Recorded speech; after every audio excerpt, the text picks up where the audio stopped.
Please do. Okay.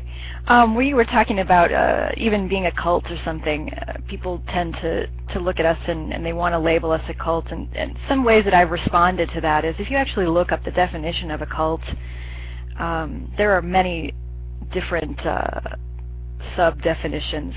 But for the most part, it would be a group coming together for a like belief.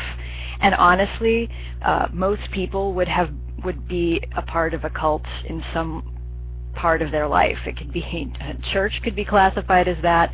I've joked, Girl Scouts of America could be considered a cult by some of them, by definition, by the broader definitions of cult.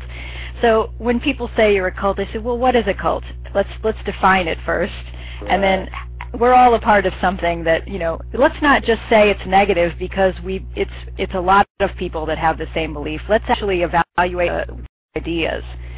So starting from there, and then people might say, well, what you're talking about is a utopia. So that means, it's a utopia. So then my response to that is, well, it's not a utopia. The way that we view it is that we would have different problems than we have today. And we can solve today's problems, and then we'd have different problems, and I'm ready for different problems. I don't know about you, but this poverty stuff, this war stuff, I'm sick of it. Well, if we could do away with it, then why wouldn't we? And then they say, well, you can't do away with it. That's impossible. You can't do away with it 100%. Then I would say, well, okay, so let's say that you're right and I'm wrong. And we could only do it maybe 50%. Is that worth it to you? If we could reduce poverty today by 50% or war today by 50%, do you think it's a worthwhile cause? And most of them can't tell me no if I approach it that way. So you really have to work with people on what their definitions are and work within it and be very candid with them. It's like, okay, let's be honest. We're shooting for, the best. But let's say we didn't even get there, but it's way better than now. Would you still be up for that? And then it's kind of silly not to be. But people tend to loosen up and have a little bit more open mind then. I totally agree with you, Jan. That's perfect.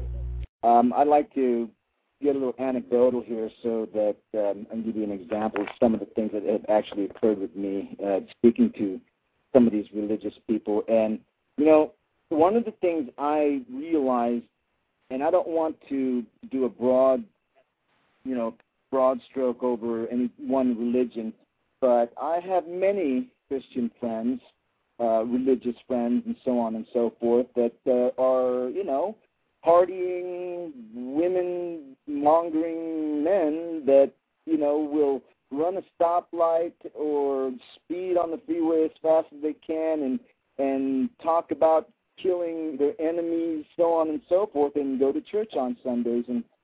And I have a really huge frustration with some of these dichotomies that these people actually live in. There's such a duality that when dealing with these types of people, there's definitely some kind of a disconnect that they have with their religion and the reality of what they are actually acting out. So a lot of times what I would do is, we'll be in a setting, and especially this weekend because I spent 4 days with this guy, one of my friends who's very devout in his religion, but, loves to go on to the, dating sites, recently divorced and so on and so forth. And I asked him, I said, what is it about your religion that makes you so devout? Why do you believe so much?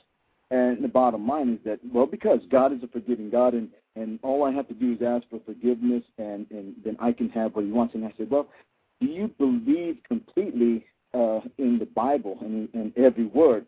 And I said, well, you know what? I believe in God also. In fact, I feel I've become more spiritual now, understanding better what the Lord has to say. In fact, let's read the Lord's Prayer together. And when I get to the point about thy will be done on earth as it is in heaven, I stop and I look at them and I say, that part of the Lord's Prayer to me means probably, more to me than most of what the Bible has to say, because that tells me right off the bat that our world it's supposed to be like heaven. Now let me ask you this: is there money in heaven? And he looks at me and says, "Well, no, but well, now you just got done telling me that you believe in what the Bible says wholeheartedly, and now you're telling me that we shouldn't abide by the Lord's Prayer." And usually what ends up happening is we get into this, okay, we better just stop talking because now I can't really debate what you're saying. And so that stops that conversation. And by the end of the weekend, I had this guy wanting to actually look deeper into the Bible. And he was more willing to be a little bit more not as closed-minded, but it's hard because these people are programmed. I mean, they are hardwired almost to that point from just their experiences in life, and those are the things we have to deal with. Some of the paradoxes that you see in people. But when I bring up the Lord's Prayer, I say, hey, you know what? If you're really a Christian, don't you think that we should follow what Jesus said wholeheartedly? Hey, Mel, I got to stop you there. I really hate to interrupt that because that is such a great train of thought you're on. But one of my many technical difficulties today has caught up with me finally, and I no longer have time to continue the show. I understand. So I'm going to have to wrap it up 10 minutes early, and thank you very much for both of you coming on here and salvaging this hour.